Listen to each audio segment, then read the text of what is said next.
Today we're here to dive into the tarot and tap into the energies of December 4th through to the 10th for your personal astrological sign. You know, it's impossible not to be swept away by the magic that begins to fill the air during this time of year. Now, I know December is a month of bustling with holiday preparations, a time when many of us are caught up in the whirlwind of gift wrapping and festive feasts and joyous melodies of our favorite tunes.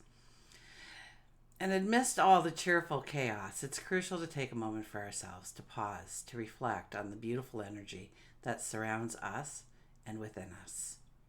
As we step into this week, let's carry the spirit of connection and togetherness with us.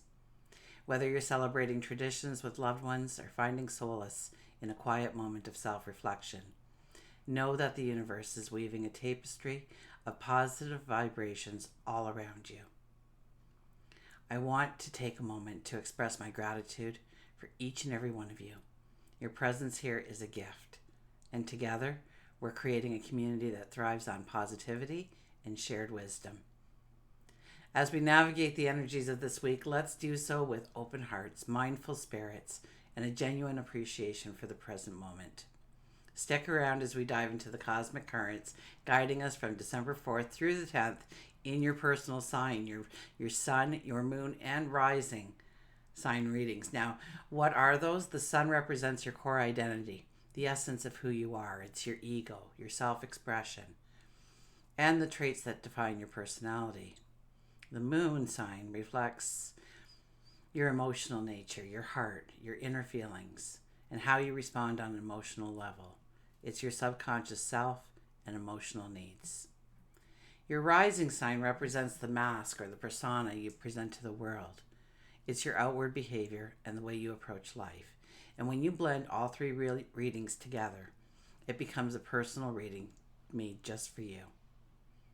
Now, if you're not sure what your moon or rising sign is, I have a free natal chart on my website for you at TillyToday, and I'll leave the information in the box below. Okay, let's get to your reading and see what the cards have in store for us. I'm hoping to share some guidance and, most importantly, help you in raising your energy so we can all spread a little bit more love and light into our days and, of course, this festive season.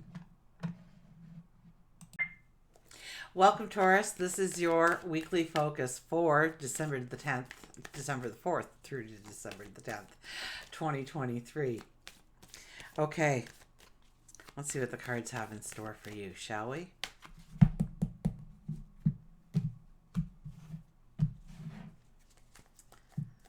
Okay, for our underlying energy, we have, well, look at this. We have the Six of Pentacles. The Six of Pentacles is about your relationships.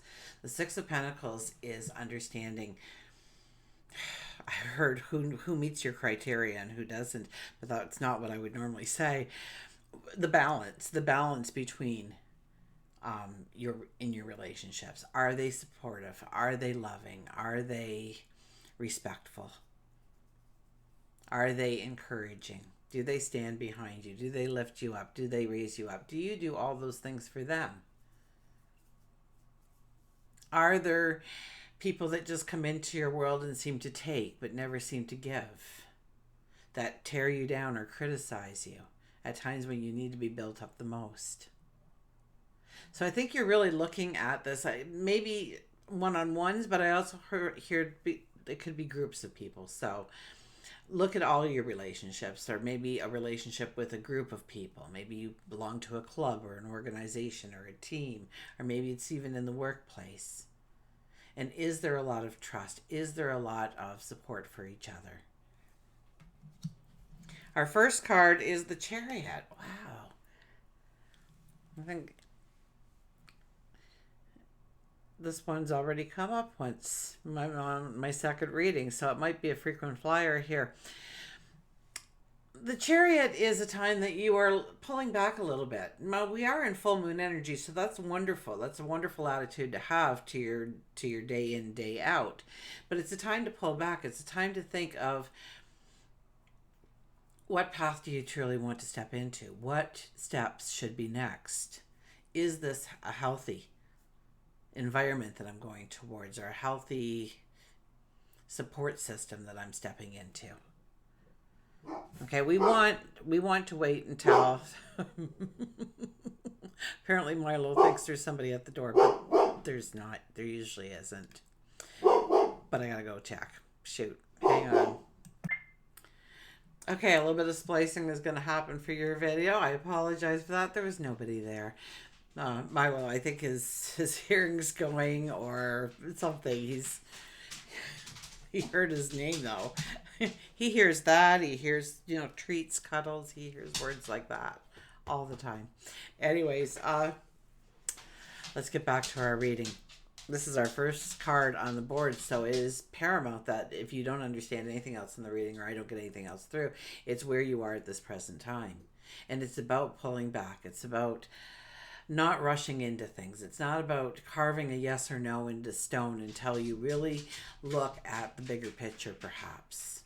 Or wait until clarity comes in, understanding comes in. Maybe there's something that you need to do in order to really go forward in the strength that you want, towards the strength that you expect. Maybe it could be learning. Maybe there's something that you want to learn or take a course on or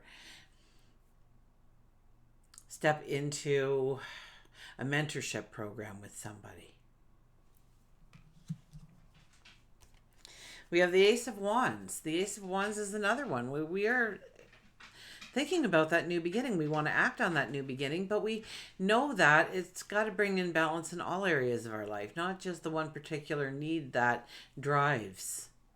Maybe it's a new job. How is that new job going to affect your relationships, your friendships, what your hobbies are, what you do on the side?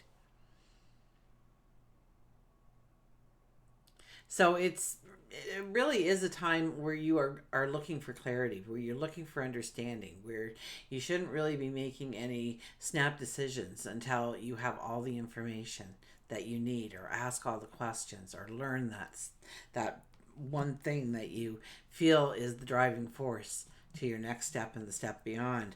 And then we have the Five of Swords. The Five of Swords is, once again, this is another frequent flyer.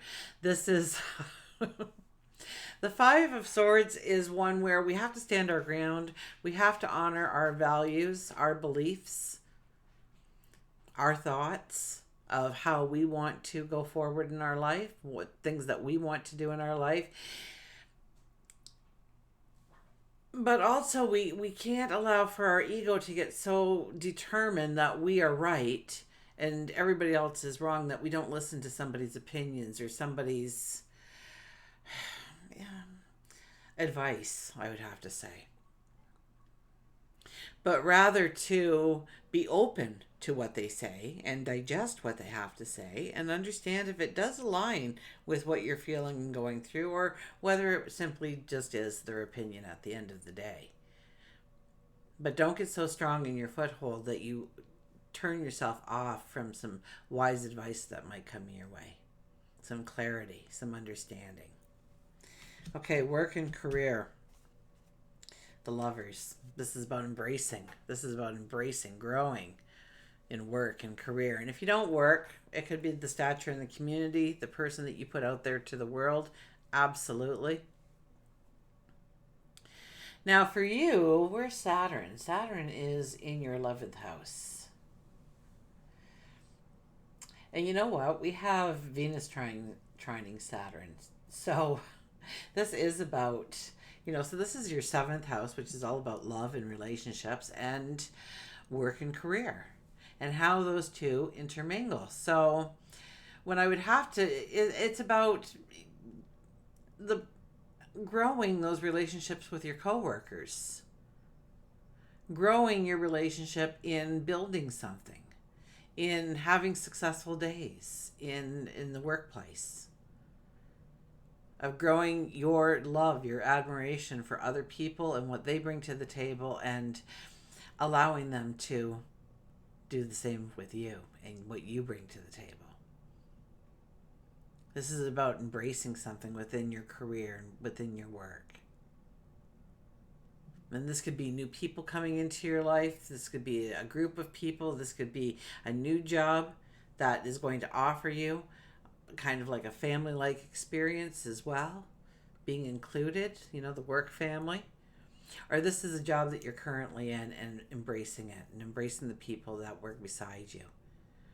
And when we work in harmony, we can grow so much more success.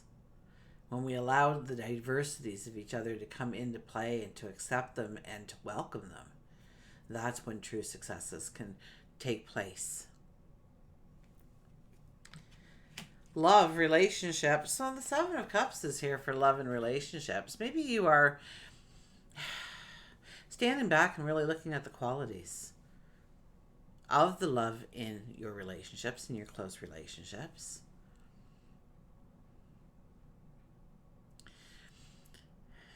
And the not so great qualities of the relationships. Maybe you have that relationship where you enable each other so much to do the wrong thing all the time.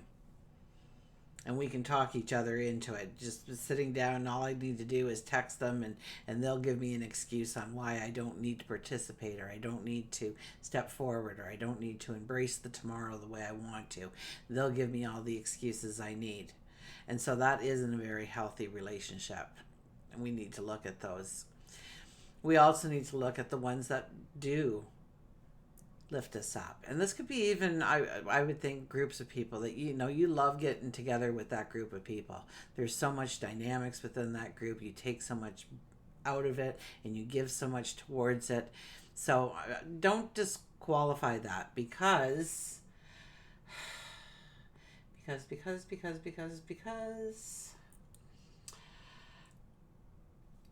why did I say that? Oh, because of Venus and Saturn. Yeah, that's coming into play again. Okay.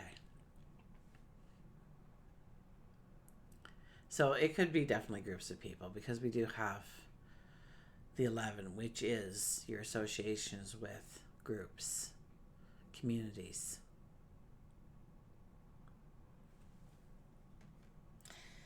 So it's really about giving a lot of concentration. So far, this reading is a lot about your relationships with other people and how they pick you up and how they move you forward and how they encourage you and how they pull you down and how they don't support you and how they show up only when they need something or how they're never around when you go to reach them.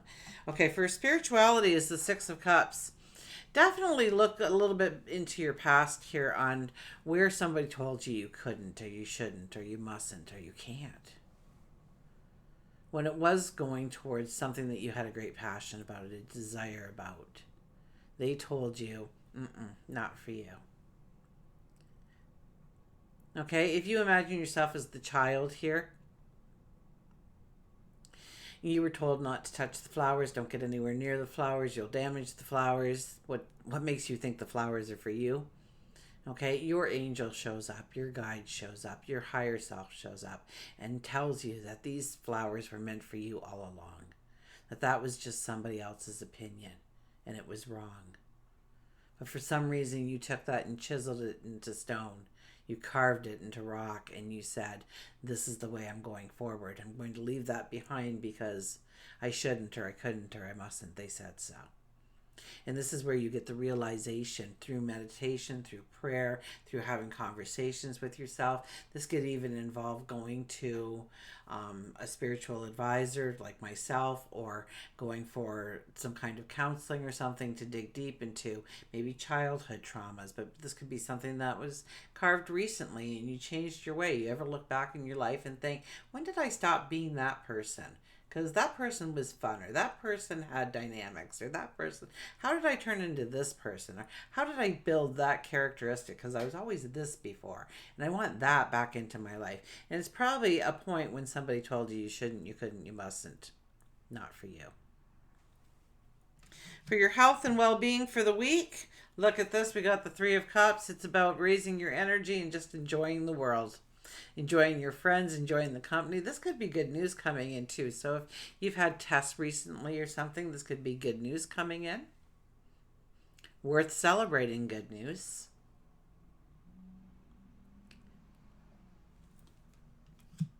But it's about, and I really feel that the more you raise your vibration, the more that you buy into this beautiful energy that is being created around us because of the time of year, and all the celebrations that are happening and all the get-togethers, and everybody's heart opens just a little bit more under this energy. But it is about embracing that and allowing your vibration to raise, just simply because you're tapping into the energy of everything around you, the chaos around you perhaps, but it's good chaos, because everybody's out there trying to make somebody else smile on a future date. How great is that? Okay, now I have brought out the Circle of Doors Tarot. Now, I did a video on this. It was gifted to me by the creators, and I'm very humbled that they would do that. So I thought we would, and the book is just a masterpiece. So I know I just got finished saying that, reading from a book. If you got tarot cards, then maybe, you shouldn't be watching me. But in this case, I'm gonna veto myself and tell me, well, I was wrong there.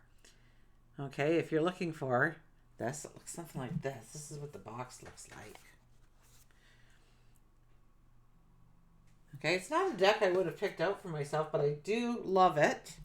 Let's pull our card here first. We have the 11 card, the Strength.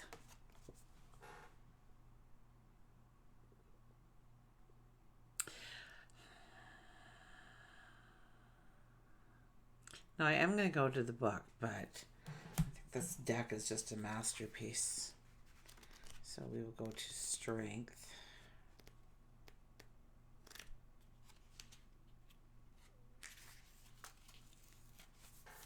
And find out what they have written for you in the special message. Pulsing